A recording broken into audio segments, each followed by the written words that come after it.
Olá, boa noite. Boa noite para você. Por maioria, os ministros do Supremo Tribunal Federal decidiram que o foro por prerrogativa de função vale para parlamentares federais que tenham cometido crimes durante o exercício do cargo e que tenham relação com a função. A votação foi concluída nesta tarde. A repórter Carla Lucena tem os detalhes do julgamento. Oi, Carla, boa noite.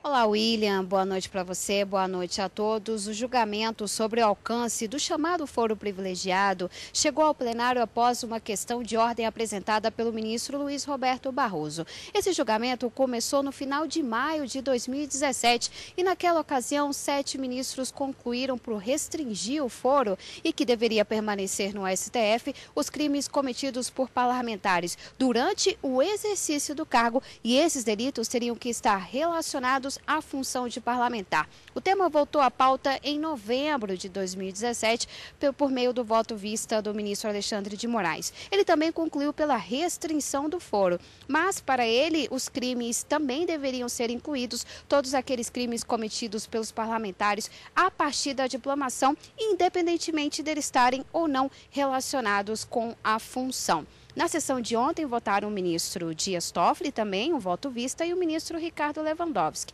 O julgamento foi concluído hoje com o último voto do ministro Gilmar Mendes. Vamos acompanhar na reportagem como foi finalizado esse julgamento. No começo da sessão, o ministro Dias Toffoli fez uma alteração no voto dele de ontem. Ele indicou que a restrição de foro deve alcançar todas as autoridades e não só deputados federais e senadores. Disse ainda que os estados não podem definir qual autoridade tem direito ao foro. Não compete às constituições estaduais estabelecerem foros por prerrogativa de função. Só neste caso das constituições estaduais, em razão daquele relatório feito no Senado, serão mais de 16 mil casos de cargos que têm hoje foro, que imediatamente cairiam. Em seguida, o ministro Gilmar Mendes, o último a votar, também decidiu ampliar a restrição para todas as autoridades. Ele citou ainda que o Brasil conta com um modelo mais amplo de prerrogativa de foro, a limitação é incompatível com a Constituição e a necessidade de reestruturação do sistema criminal. A nova interpretação vem embalada em argumentos consequencialistas. É apresentada como uma solução para desafogar os tribunais, acelerar a punição de poderosos, afastar influências políticas nos processos penais. Tenho que a nova interpretação não traz a perspectiva de uma melhora do sistema judiciário em geral ou na persecução penal em particular. Entendo que o mesmo critério que se adota para deputados e senadores há de ser aplicado também, aquilo que foi dito pelo ministro Dias Toffoli, em relação aos demais ocupantes de funções. Antes de anunciar o resultado do julgamento, a presidente do STF, ministra Carmen Lúcia, ressaltou a importância dos juízes brasileiros e o trabalho deles feito pelo país. O Supremo Tribunal Federal, acho que pelos 11 ministros, honra os juízes brasileiros, porque a força de trabalho do Poder Judiciário está nos 18 mil juízes, aproximadamente, que estão trabalhando e que trabalham muito. O juiz brasileiro é, antes de tudo, um grande brasileiro e tem dado cobro exatamente a isso que é o seu trabalho, que é o seu ofício. E tenho certeza que nós, 11, somos exatamente aqueles responsáveis para que cada vez mais os juízes brasileiros tenham melhores condições de trabalho para o cidadão receber uma melhor jurisdição. E eu, da minha parte, para usar uma expressão mais comum, digo que eu sou fã do juiz brasileiro, pelo tudo que ele tem feito e tem se dedicado. Com o voto dos 11 ministros sobre a prerrogativa de foro em razão da função, o STF decidiu que o alcance deve ser restringido e, por maioria, concluíram que vão permanecer no Supremo as investigações contra crimes cometidos por deputados federais e senadores durante o exercício do mandato e relacionados ao cargo de parlamentar. A ação penal contra o ex-deputado federal Marcos da Rocha Mendes, que trouxe a questão de ordem sobre o foro privilegiado, será remetida à Justiça Eleitoral de primeiro grau.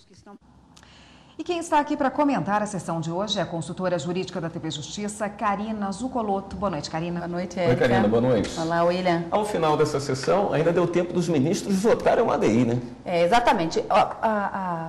O grande destaque da semana, sem dúvida alguma, foi essa questão de ordem na ação penal, que acabou sendo julgada hoje após o voto do ministro Gilmar Mendes. Mas logo depois do intervalo da sessão plenária, os ministros ainda retomaram o julgamento que já havia sido iniciado há um mês sobre matéria político-eleitoral. E vamos lembrar que esse ano é ano de eleições, vários temas estão sendo trazidos ao plenário para que possa se decidir e tudo correr da melhor forma nas eleições em outubro. Mas a ação direta de inconstitucionalidade da relatoria do ministro Edson Fachin foi proposta pelo Partido dos Trabalhadores do Brasil, que questionava uma resolução do Tribunal Superior Eleitoral que proíbe qualquer tipo de propaganda eleitoral por via do telemarketing a qualquer horário.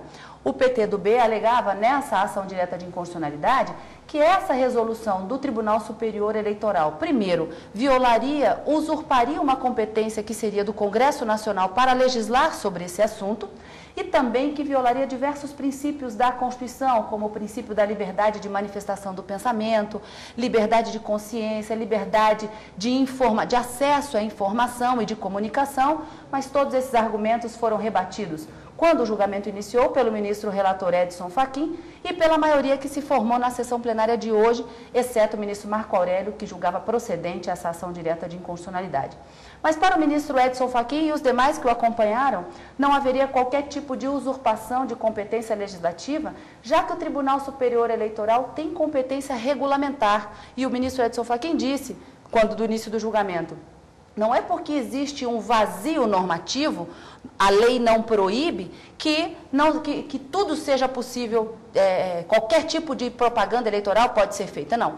O que a resolução do TSE pretendeu foi regulamentar a matéria e estabelecer alguma restrição para o uso dessas inovações tecnológicas como o meio do telemarketing, justamente para proteger a privacidade, a intimidade das pessoas, já que a qualquer hora as pessoas poderiam receber uma ligação de uma gravação fazendo propaganda eleitoral.